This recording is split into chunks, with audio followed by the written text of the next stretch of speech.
Dangal greetings po sir, explain ko po now kung paano po nag-work yung program po namin in terms of functionality and sa features po.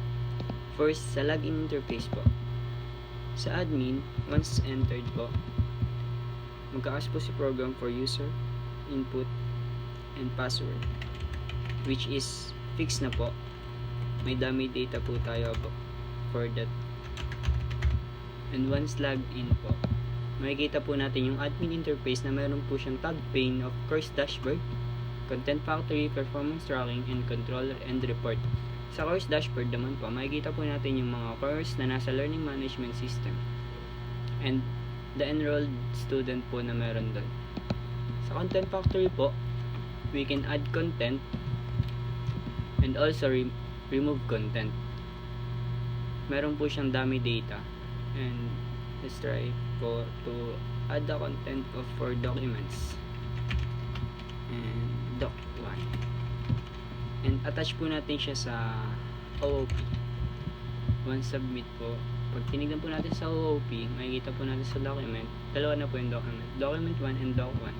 And sa remove po, nagpa-function po yung remove, nire-remove niya po yung last in o yung hilipong na add. Pag niremove po natin, supposedly mariremove po dapat yung doc1. That's how it works po. Sa performance tracking naman po, meron tayong mga data po ng mga student. Makikita po natin yung score and the status po. Fix po itong score and status. And we have the course and the student names. Sa control po, we can add course. Let's say, add po tayo nung wala pa sa system. COE 1 of 5.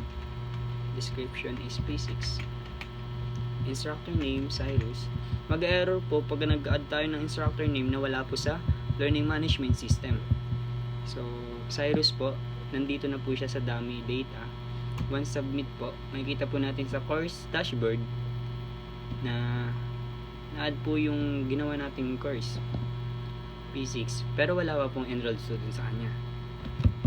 And we can also remove course rin po, specified that course name, let's say OOP. Once submitted po, makikita po natin na wala na po yung OOP. And sa control po tayo, we can also manage user, create user, delete user, update user. Sa create user po, specify what type of user, admin, student, or instructor. Let's say create a new student, and also student ID, and for its name, let's say Orlineda, and for the email Cyrus123 for the password.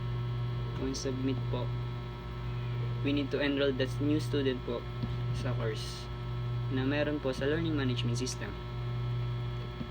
Let's try to enroll that student to COE 105, yung course po na in-add natin kanina. So, kung nag-login po ulit tayo sa admin,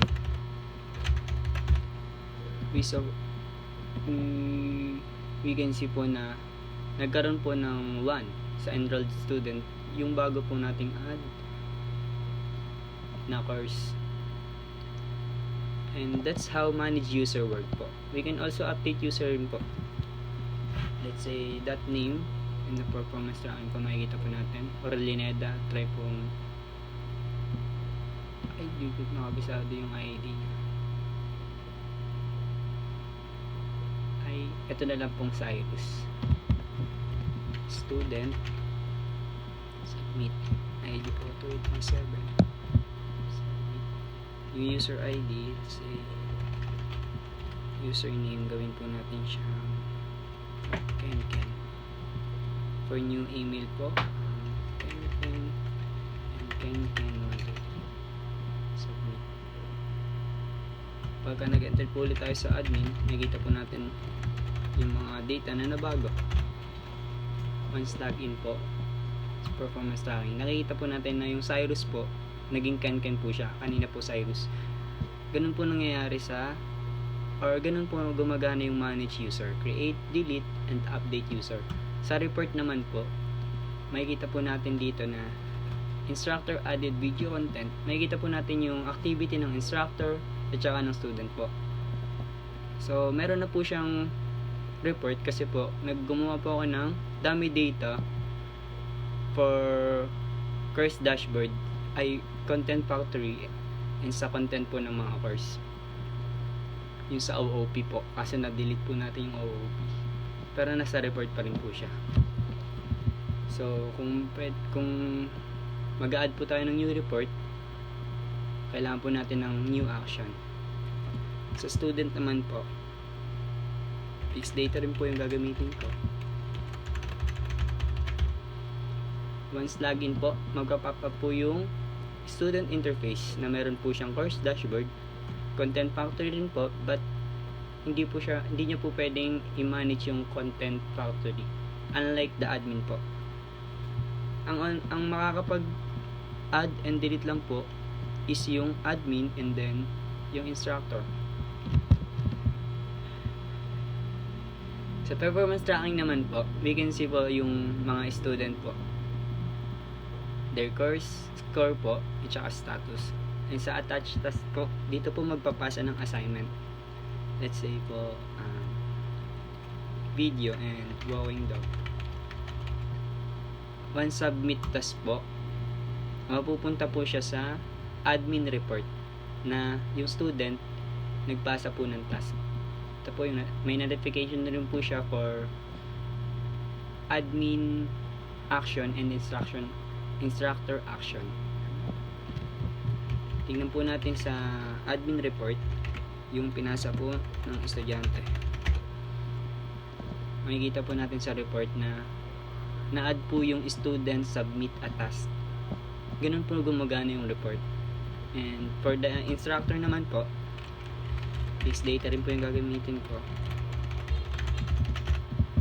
Once login po, magkakaroon po ng or magpapop up po yung instructor interface na meron pong course dashboard. Makikita na po yung course ID, course name, and enrolled student po.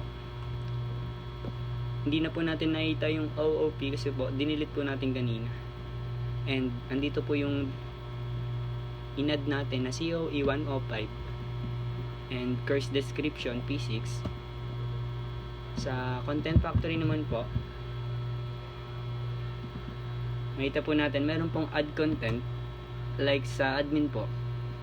Pwede po mag-add ng content and also delete content, remove. Let's say add quiz 1. Attach po natin siya, try natin sa COE 105. Submit. Pag tinignan po natin yung COE 105, wala pong video, document, pero meron pong quiz.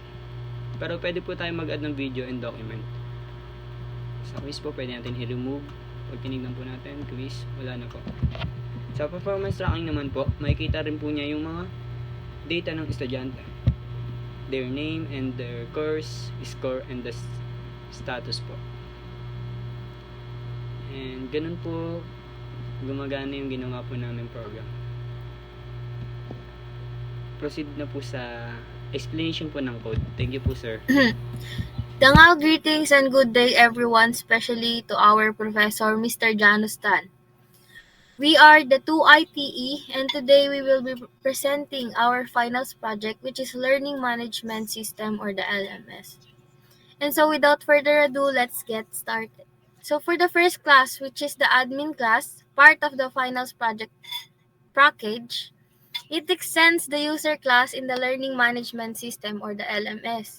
It represents an administrative user with elevated privileges to manage the system's user and courses. The constructor takes 4 parameters: user ID, name, email, and password, and passes them to the parent user class using super to initialize the admin's details. The class defines method for user management: create user to add new users, edit user to modify existing user details, and delete user to remove users from the system. Additionally, the manage courses method allows admin to oversee course-related operations, such as creating or modifying courses. The check user method authenticates user by comparing the provided username or email and password with the admin stored credentials, printing match and returning true if they match or false otherwise. This class serves as the backbone for admin specific functionality in the LMS. So let's proceed to the second class, which is the admin interface. So the admin interface class, extending data management in the final project package. It implements a comprehensive graphical user interface or the GUI for admins using Java Swing's library.